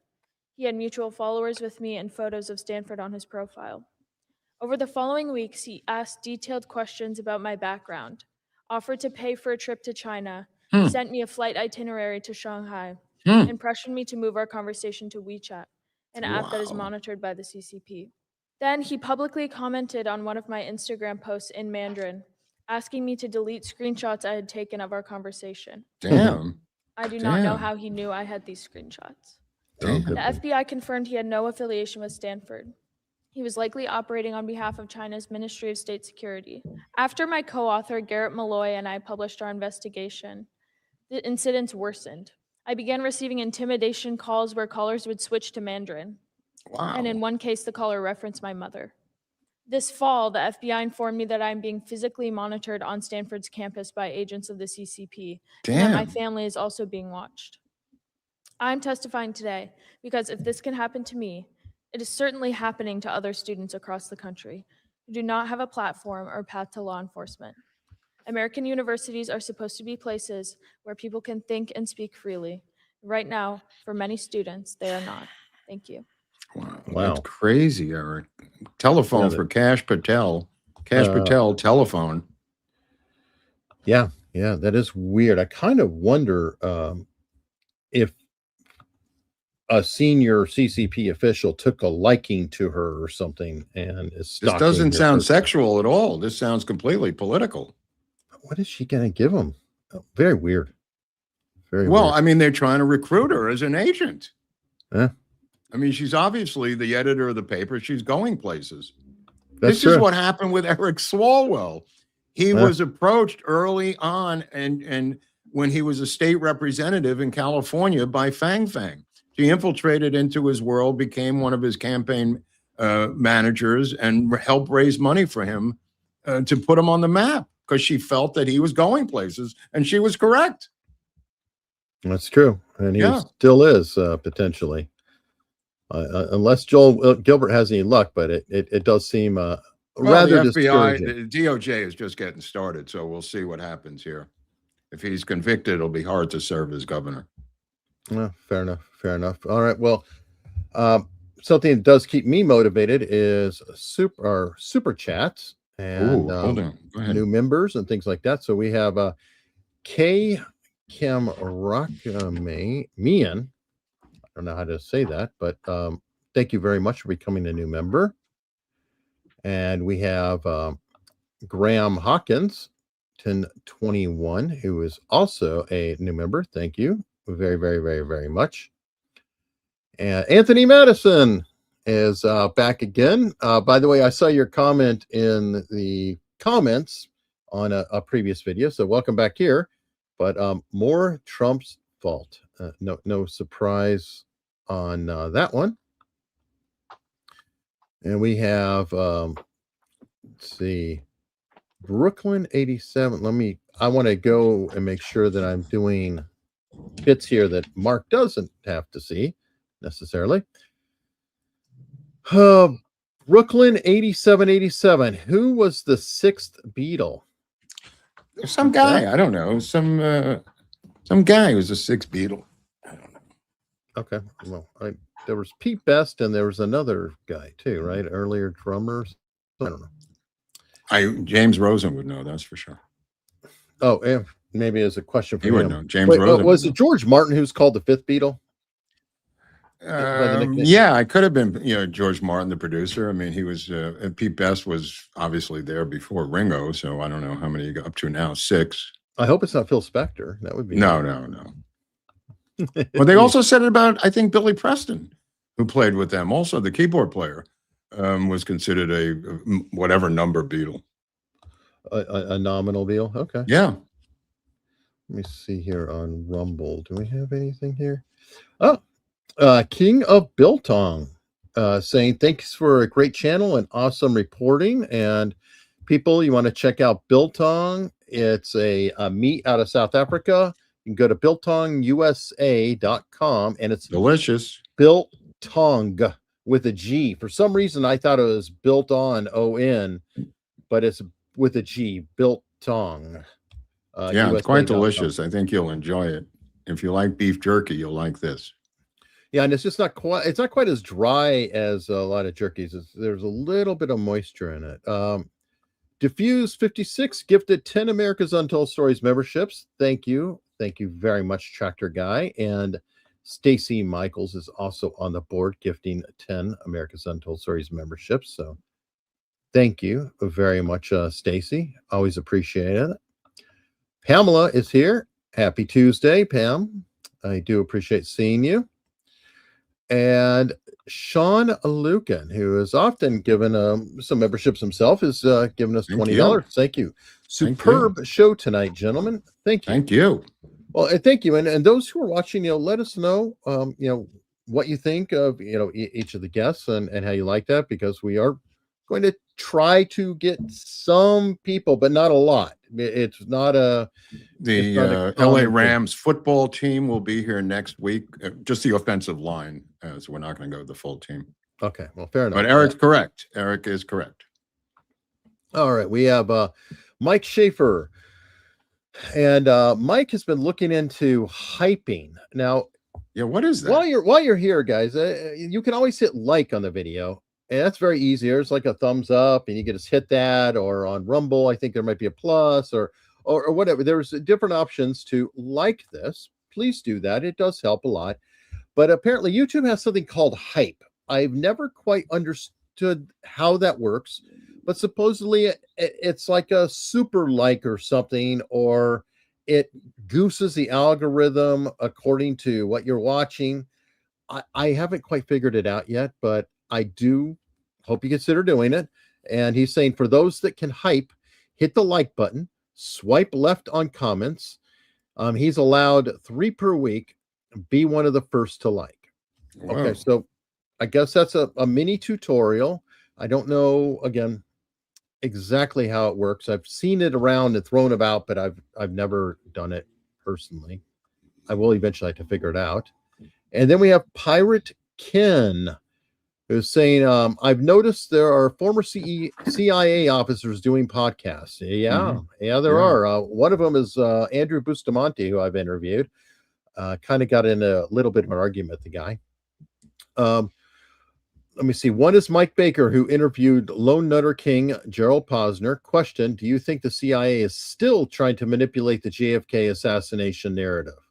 Absolutely. I've talked about it ad nauseum on this channel. They never stop. That's why you keep seeing the same characters over and over and over again.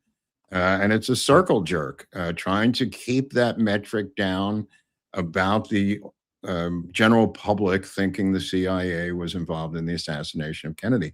They have lowered the number quite a few digits over the years by doing this, and they're not going to stop doing it. They try to deflect to other theories like the mob did, or James Files, or Judith Farley Baker, and they have a lot of different characters in their narratives, and we've discussed this quite a bit in our JFK series. Yeah, it's gotta always be helpful for them when a nut like a James File or somebody comes out, they'd be like, oh yeah, let's encourage them. Let's see if we can help them get a book deal or something. Of course, you know? absolutely. I mean, that has to be manna from heaven for them, because it's like, oh yeah, we didn't have to recruit them. Great. Well, they build them from the ground up sometimes. They take them from scratch. I mean, these people appear out of nowhere in the narrative sometimes. Absolutely. And yeah, this is a good one. Who is it? Rondell, since you had James Rosen on, maybe Cheryl Atkinson would also come on to the show and talk about her Obama computer. I've interviewed her several years ago on my podcast, back when it was a podcast. She is a really important independent voice anymore who got screwed over by CBS News. A lot of people got screwed over by CBS News in terms of reporting. She'd be fun to talk to about Barry Weiss and her thoughts on what's happening with CBS and everything going on. I know who's going to be fun to talk to on Thursday is Viva, because we're doing which this guy Mike Schaefer seems to love, a deep dive on Shawshank Redemption, the movie, and it's a bunch of these people. This guy Rondell's over there too. That's why I was thinking about it. So we'll be over there on Thursday going after Shawshank. Good story, good movie. Apparently one that Viva likes, which is rare. Well, I think that movie, you want to talk about a movie that has legs. Yeah. That's like the You're modern right. It's a Wonderful Life. You know what? You're absolutely right. I've never seen anything that. I know. Really it made no money when it came out. It was another bomb. And it's one of these that's grown over the years, probably because of DVDs and stuff like that. And they had easy rights, I guess, to get to it, because it's $1. Yeah, $1. It's on cable. Oh no, but he had a program back then, Stephen King, for filmmakers to option his books for $1. Okay. Yeah, and this guy did it 3 times. I think he did it with The Mist with Thomas Jane, and he did it with the movie before this, where he had a relationship as a young filmmaker with Stephen King for this $1 program. Frank Darabont is his name? Darabont. Yeah, Darabont. Yeah, I couldn't remember exactly. Well, either way, we will continue having this discussion and many more discussions over on Locals. Again, it's unstructured.locals.com. You can be a member there for free, or even better, support us. And it's $70 a year, but either way you want to do it. If you want to support us for $70 a year, you will get access to more material like the Oswald audio drama, the LBJ audio drama, the ability to interact the Joel Gilbert challenges up there too. The PDF yesterday.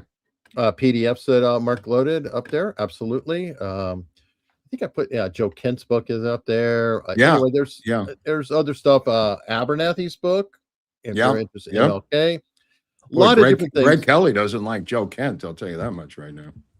He is continuing to hammer Joe Kent drinking in the green zone and all the shenanigans that was going on there. Well, and he brought some light to Joe Kent too. Like I have to admit, when I saw 11 tours, it did make me wonder. And I being military, I'm very sensitive to ever call out anybody in the military and their service, but I was like, 11 tours, that's very unusual. Well, it turns out that tours is a loose term, and being in the military, I can say it too. Like I went to Cuba. When I went to Cuba, it was for 6 months. It was literally, I believe, 179 days, because after 180 they would have to pay me for a full deployment, but it was a tour. But I wasn't the only one who did that. There were people who will go on a training tour for 2 weeks or a month. And and you got to be careful with the verbiage. So if you, let's say, happen to go somewhere for a couple of weeks, is that a tour? That's a good question. I don't know. And I think that's what Greg Kelly was kind of pointing out, is like some of the 11 tours may have not been the full-blown, like, 9-month tour, your tour that people are thinking. It may have been a much shorter period, especially. And by the way, folks, you want to talk about CIA? He worked with the CIA. Yeah. So let me repeat. He worked with the CIA. He wants to, and I assume this is going to happen. Like the other CIA operatives, they tried to roll them into elected office. Eric is now under the brutal rule of a governor who was CIA. This is a wet dream for the intelligence world, to actually have your agents become elected officials. You couldn't ask for an easier layup. You couldn't ask for an easier layup than that in terms of influencing the American public and controlling it with their own agenda, whatever the hell that is. That's true. And Stacy Michaels, I'm glad you asked. Is there a link? Absolutely. If you look down in the description, you'll see unstructured.locals.com. It's in the description saying, hey, if you want to, join in Locals, and you'll see that here on as lovingly called CommieTube by Viva Fry, or on Rumble. There's a link in both of them. I think Rumble even has special buttons just to go straight to Locals. Right. Yeah. So I do thank you very much. And thank you, retired MP Sergeant. Don't forget Dorothy. Poor Dorothy didn't ask for her name to be used like it is. She's not really a James Files. There are people who were trying to profit off of the demise of this woman, which is it's not her fault. Exactly. And I do want to say that, because we get frustrated with the Dorothy Kilgallen story, but it's not against her. No, of course not. Grifters who are grabbing her story and trying to absolutely. I just want to say she fought the good fight. I mean, she did what she did. She did what she can. And all of this was posthumous on the part of grifters and money grabbers regarding Dorothy Kilgallen's life story and stuff. Exactly. Next, you're going to tell us James Files is a fraud. Yes. As a matter of fact, yes, he is. I am going to tell you that. I'm going to tell you Judith Vary Baker is a fraud. And he's not only a fraud, he's a felon, okay? He's a felon. He is a con. A felonious fraud. He's a felonious fraud. Exactly. So, yeah, he's a convicted felon. The best question I've asked Judith Vary Baker is, when did she quit the CIA? And that was the last word. That was the last time she never responded to me. Because she had said that she was hired by the CIA when she was a teenager in her bio. So I asked her, I think kind of smartly, when did she resign from the CIA? And then she cut me off. And there you have it. Yeah. But we will still hear. I'm waiting. A lot of emails will probably come in saying, how dare you? How dare you? It's outrageous. Comments below. But anyway, thank you, all of you. I hope you do consider coming over to Locals. Again, you can be a member there for free and watch these episodes with no commercials or ads of any kind, which people do appreciate. And we are going to head over there now.